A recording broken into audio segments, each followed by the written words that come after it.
Hey, what's up guys? Matt Stone. I'm back again. Thanks for watching the first video that I posted. I just wanted to clarify a couple things, go over just a quick stats update for the day. Try to make this kind of short and probably do something a little bit more substantial tomorrow. Always great comments.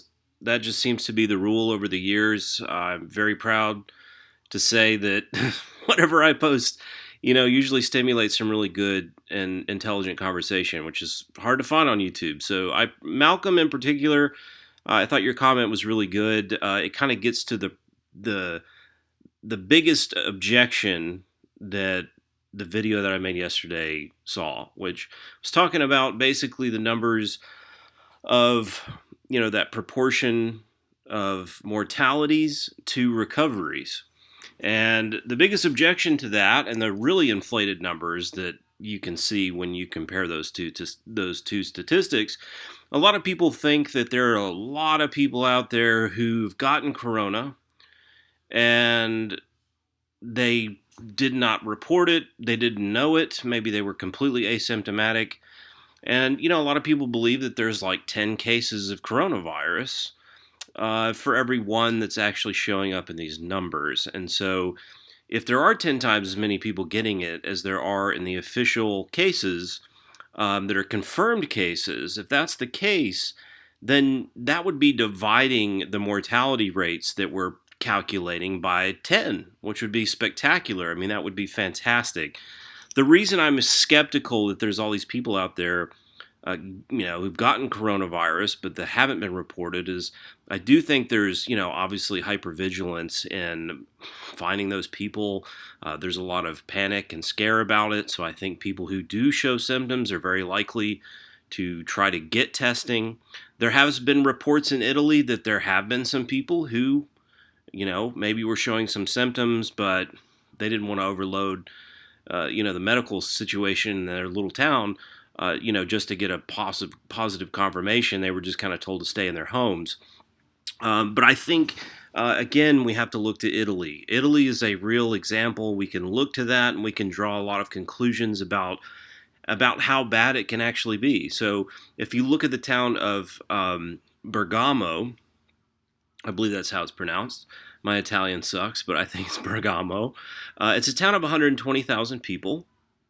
And Bergamo has about 6,000 cases. I don't know the exact numbers up to date, but I've looked at past numbers and seen how it's progressed throughout the country at large. So I think there are about 6,000 confirmed cases and about 700 fatalities, which is right in line with the national average. Okay, as we know from what we talked about yesterday, most of the cases in Italy, the confirmed cases, they're not recoveries yet.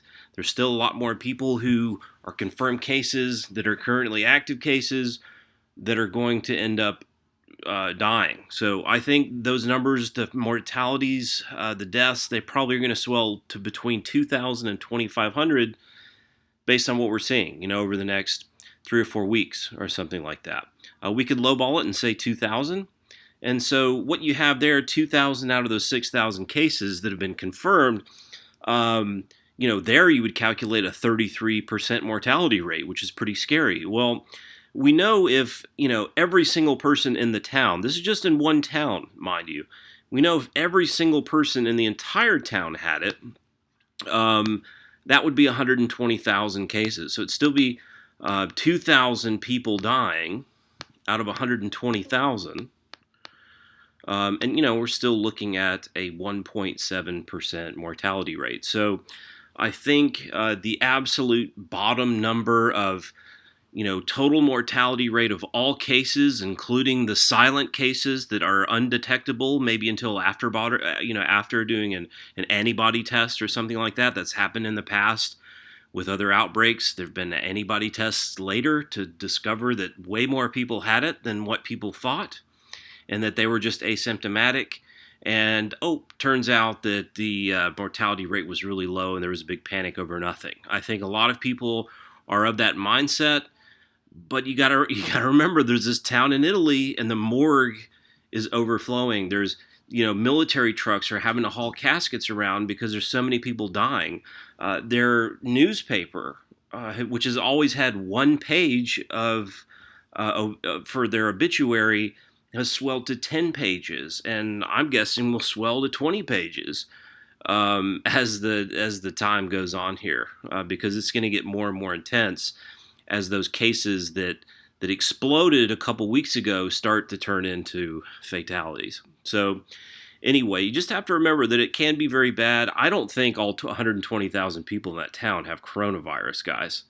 I bet there's a lot of people that have been tested there, and a lot of people that turned up to be clear. I'm not buying it. So and again, we don't know for sure. So we got to really err on the side of caution, especially when you come over and look at the U.S. stats. 9,339 new cases today. I mean, this is explosive growth, a really high growth factor. And, it just doesn't look good. I know that this high growth factor has a lot to do with the new tests that are available. We're doing more testing. So that would potentially explain away the disparity in the results you're seeing in China versus what you're seeing in Italy and Spain. Spain's mortality rate really rising, looking exactly like Italy. Crunch some numbers today. Won't make you go through the calculator anymore. But that mortality rate, comparing deaths to recoveries, is really swelling there and looks to be exactly like what we're seeing in Italy. So, still very, very high rates of mortality. That's an ugly day. 391 new deaths. Italy had some good news to report, which is really exciting, because they haven't had any good news in a while. One day doesn't really mean anything, but their mortalities went down, showing slight negative growth. Their new cases were down from what they were, showing a slowing. Is it a real slowing? One day, like I said, it's really irrelevant. For all we know, it could just be Sunday with maybe less people there to accurately report things. We just don't really know. So we'll continue to monitor the stats, but the U.S. seeing very rapid growth. And so what I was saying is the disparity between the results in China. China, there's the deaths to recovery rate. The deaths are way low. And you see the same thing in South Korea. You see the same thing in Japan. You see the same thing in Hong Kong, right? A potential explanation for that is that they just did better testing. So maybe Italy really did have, in that little town, maybe they had 30 or 40,000 people that had it, but they only have 6,000 confirmed cases because they didn't do a very good job of testing in comparison to what we know they did in a place like South Korea, where they were just testing their asses off. They just tested absolutely everyone immediately and had all those test kits available, which obviously helped stop the spread of the disease. I mean, it's very clear that it can be contained, which is exciting, but, USA is not, we're way late to the party in terms of containing this. It's in all 50 states and in almost every county. I mean, it's just everywhere. So this is going to run for a while before we reach the point of it starting to slow down. And even if it slows down, the part where we actually start seeing, the active cases starting to decrease. I mean, that's at least May. I don't think there's any way the active cases, I don't think we're going to see this number start to decrease until at least May. And, by then, it could be hundreds of thousands of cases. At this growth rate, if that keeps up, I mean, holy Lord, it's going to be millions of cases. And, so just because the active cases went down from, 1 million to 900,000 doesn't mean I'm going to run out there and, go play skee ball at Chuck E. Cheese. Not quite ready for that yet. Or go to a football game or whatever. So anyway, that's all I had to report. I just wanted to clear up those numbers, look at overall stats. It was a positive day statistically for everybody, pretty much, but the United States and Spain. Spain's death rate was horrifying, and our growth rate in the United States was bad. But overall deaths, This represents a big slowing if this were to stay firm at 1600 or continue to grow slowly. The growth rate before was really high. And that reminds me of the other statistic that I wanted to clear up. I said that if the current rate of increase that we're seeing of this, if it continues, the millionth person to die of coronavirus will be before the end of April. That wasn't a prediction. Somebody was like, "Oh yeah, we'll see about that," and I didn't say that. It's not a prediction. All it was is a calculation. I ran the calculation. I got the growth rate, ran the calculation, and that was the result. It's not a prediction. It's just this is X will happen if Y happens. You're just showing the math of it. I do think the interventions in all these lockdowns and all these things and actions that people are taking and the cautions that people are taking, I do think they'll have an effect, and it will slow things down. But the real fear and concern right now is just the explosive growth going on in the United States. Like I said, it's pretty much everywhere, all over the country, really widespread all over. You see it in other countries too that have fewer cases, but USA is really going to start piling up these cases.